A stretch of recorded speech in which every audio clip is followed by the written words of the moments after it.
Hi, in this tutorial I'm going to show you how to insert a chart in LibreOffice Impress. If you want to do it, first you need to go to the left upper corner and you need to click on Insert tab.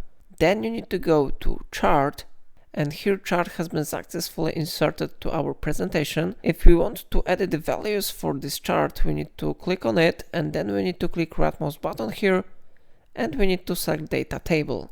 Now I'm going to change categories. For example, I add here number of years. So let's do it now. I insert it here, maybe in this one row and maybe in this one row.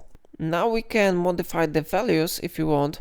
For example, I type here maybe 10, here maybe 20, and here maybe 30. Then here maybe 40, then maybe 50, and maybe 60. Now maybe 70, 80, and here 90. And last row maybe 10, 40, and 100. Okay, now I click close to save changes, and how you see data have been successfully implemented, but rows are not updated here. So if you want to update rows, you need to click on them, you need to click right mouse button here, and then you need to click on delete axis. Now you need to go to edit, and you need to select this one option, undo delete axis. Then it will be successfully updated. But if you would like to change the chart type, you need to click right mouse button here, and you need to go to chart type. Now you can select here column charts, bar charts.